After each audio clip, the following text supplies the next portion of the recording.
course, Hamilton could never keep his mouth shut. And he and Jefferson get into it once again. Jefferson's backing Rush, who was an advocate of his own political party, this anti-federalist faction. Hamilton backs a Dr. Stevens, who came from the same island in the West Indies as Hamilton did. Hamilton was in Nevis and St. Croix in the West Indies. And Stevens and Hamilton advocate, get this, bathing, hygiene, inhaling herbs. To hydrate, they recommended wine and lemonade, and to avoid bleeding and purging. Pretty enlightened. Of course, Jefferson then attacks Hamilton, as you're not a physician. Rush attacks Hamilton viciously, and the anti-federalist newspapers attack Hamilton. Hamilton attacks back, but then Hamilton contracts yellow fever, as does his wife, Eliza from the musical. They contract it. They're worried about them, and Hamilton's worried about his wife and children. So they go back to upstate New York to flee from the disease. Jefferson and Madison chastise, and other anti-federalists chastise Hamilton for fleeing. What did Jefferson, Madison, and the anti-federalists do? They fled. But never mind what I do, just listen to what I say. So they hypocritically criticized Hamilton for that. They blamed Hamilton for contracting it. And quite frankly, their language is very snarky, almost as if they enjoyed the fact that Hamilton nearly died. So this is the state of things. You can see the hardening of the political divisions and the finger pointing.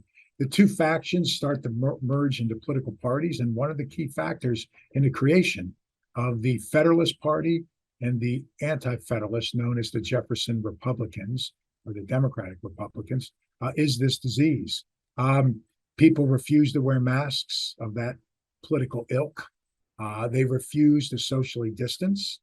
They're told to not have large events. Preachers and conservative leaders call for large events at sunset in blatant defiance of it. Of course, many of them die from the disease.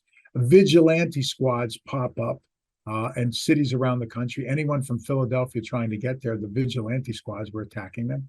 Cities put up quarantine centers for anybody traveling from elsewhere. Panic and fear run up and down the eastern seaboard.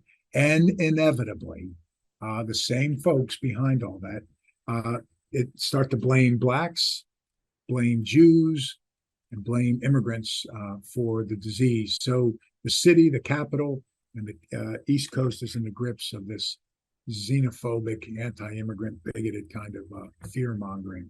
The preachers don't help things by claiming that it's God's wrath, that Philadelphia was so sinful. God is purging sinners.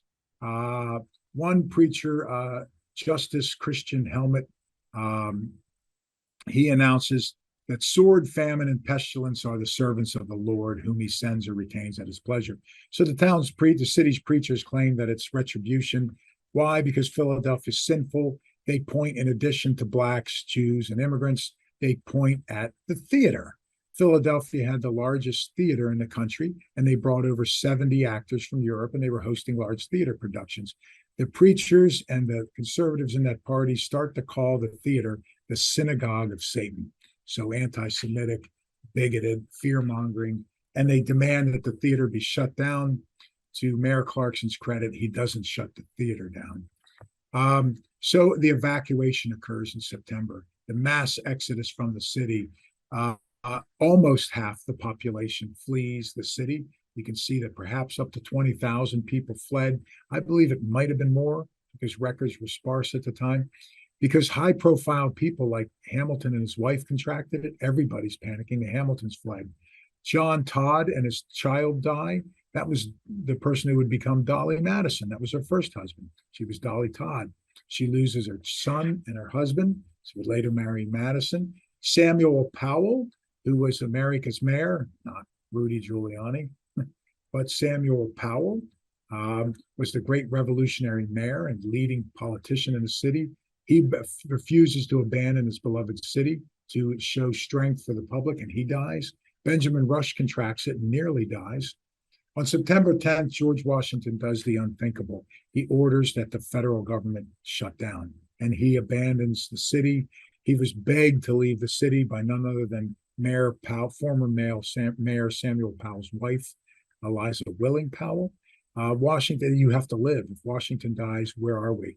So Washington shuts the government down. We go this duration, September, October, without the federal government. People fled so quickly that they didn't know where one another were. Members of Congress, generals, the Department of State, Department of Treasury, Department of War were spread out across the country. So Washington leaves, goes back to Mount Vernon, leaves Henry Knox, the Secretary of War, in charge. Henry Knox is arrested and put into a quarantine. So we have no government functioning.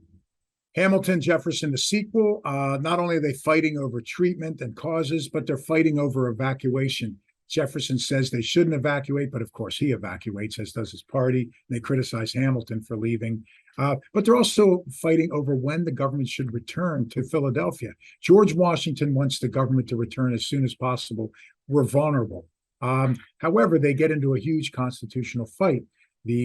Basically Southerners, the Jefferson, the Anti-Federalist group say the Constitution does not allow us to meet, and they're obstructing the meeting. Washington finally has enough of it and asked Hamilton for a solution.